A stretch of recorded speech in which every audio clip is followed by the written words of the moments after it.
ભરૂચ જિલ્લાના ઝઘડિયામાં દુષ્કર્મનો ભોગ બનેલ 10 વર્ષીય બાળકી તાજેતરમાં મોતને ભેટી છે. તો બાળકીના મોતના મામલે અનેક લોકો નિવેદનબાજી કરી રહ્યા છે. ક્યાંક કોઈ કાયદો અને વ્યવસ્થા પર સવાલો ઉઠાવી રહ્યું છે, તો ક્યાંક આક્ષેપ પ્રત્યાક્ષેપ કરવામાં આવી રહ્યા છે. ત્યારે જે નેતાઓ અને આગેવાનો આ મામલે નથી બોલી રહ્યા, તેમના પર પ્રહારો પણ કરવામાં આવી રહ્યા છે. ત્યારે હવે આ મામલે ક્ષત્રિય મહિલા નેતા પદ્મિની બાવાળા પણ સામે આવ્યા છે અને આ ઘટના મામલે ભાજપ સરકાર પર પ્રહારો કર્યા છે અને તેમણે ખાસ કરીને ભાનુબેન બાબરિયા અને હર્ષ સંઘવીને આડે હાથ લીધા છે.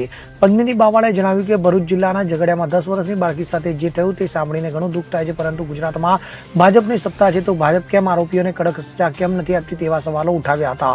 આ સાથે વધુમાં પત્નીના ભાનુબેન બાબરિયાને આડે હાથ લેતા કહ્યું કે ભાનુબેન મંત્રી છે અને પોતે પણ મહિલા છે, તો તે અત્યારે કેમ નથી બોલતા? ઘણા ધારાસભ્યો મહિલાઓ છે, ત્યારે અત્યારે કેમ નથી બોલતા? એમ કહીને ભાજપની મહિલા નેતાઓની ચુપ્પી પર સવાલ ઉઠાવ્યા હતા. તેમજ વધુમાં પદ્મનીભાઈએ હર્ષ સંઘવી પર પ્રહાર કરતા જણાવ્યું કે જો તેઓ આરોપીઓને સજા ન અપાવી શકતા હોય તો અમને હત્યાની મંજૂરી આપી દો હોવાનું જણાવી પદ્મિનીબાઈએ ભાજપ પર આ મામલે આકરા પ્રહારો કર્યા હતા.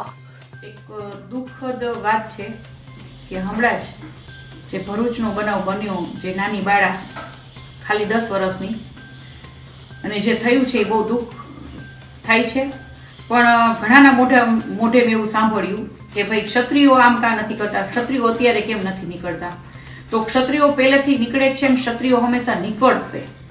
પણ હું એ લોકોને કહું કે સત્તા જેના હાથમાં છે તો એ લોકોને તો આપ લોકો ટાર્ગેટ કરો, કે જે લોકોના અત્યારે સત્તા લઈને બેઠા છે એ શું ખાલી એમનો મહિને અહીંયા શોભા માટે બેસાડ્યા છે?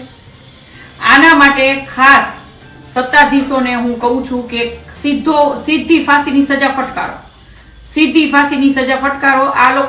આ કામ આપ ક્યારે કરશો? એમ હંમેશા આવો બનાવ બને છે ત્યારે મૌન રેલી અને કેન્ડલિંગ બધા નીકળશે, પોસ્ટરો છપાવશે, પછી 2-5 દિવસમાં બધા બધું ભૂલી જશે. એક સોશિયલ મીડિયામાં વાયરલ થઈ ગયું એટલે બસ પૂરું, જય માતાજી. અને હું તો હકીકત કહું છું, સોશિયલ મીડિયામાં તડાપડી કરવા માટે થઈને બધું કરવાનું, પછી કાંઈ નહીં. પણ સત્તાધીશોને હું કહું છું, આવા ભાનુબેન કેબિનેટ મંત્રી પોતે લેડીઝ જ છે, તો અત્યારે કેમ એ નથી બોલતા? ભાઈ અત્યારે બહાર આવો, ધારાસભ્યો ઘણા લેડીઝો છે, બોલો.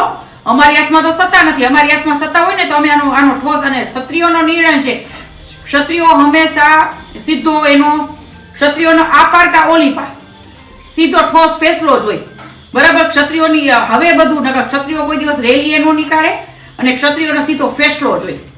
એટલે અમારા કરણી સેના અમે છીએ, પણ અમે કરણી સેના બરાબર કરીએ, બધું જ કરીએ, પણ અંતે ગોળ ગોળ ફરીને જાશે ક્યાં? તો કે સત્તાધીશો પાસે. તો પહેલા તો સત્તાધીશોને કરો બધા. બીજેપી પાર્ટી અત્યારે શું બધા સુઈ ગયા છે? આ હર્ષ સંઘવી છે એને કયો કે ભાઈ તમે આનું કઈક એવો નિર્ણય લઈ આવો, સજા ફટકારી એ કોઈ. તો હર્ષ સંઘવીને ખાસ કે ભાઈ આ બધા આના કઈક આપ લોકો સત્તા લઈને બેઠા છો, બરાબર છે?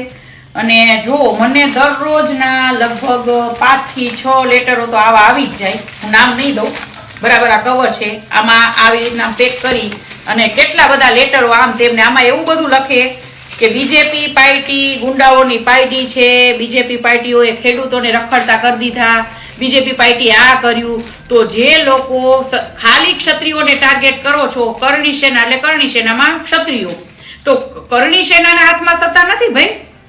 સત્તા તો આ બે આજે આમાં લખ્યું છે ને કે બીજેપી પાર્ટીના ગુંડાઓ, બીજેપી પાર્ટીના ફલાણા, બીજેપી પાર્ટીના ઢીકડા, એ લોકોની હાથમાં સત્તા છે.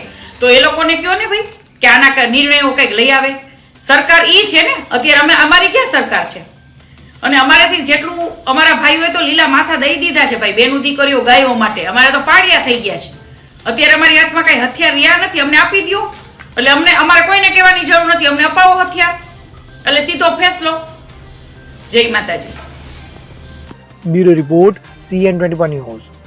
હવે જુઓ દેશ દુનિયાની તમામ ખબરો તમારી આંગળીના ટેરવે. ઉઠાવો મોબાઈલ અને Google Play Store પરથી ડાઉનલોડ કરો અમારી CN24 ન્યૂઝ મોબાઈલ એપ.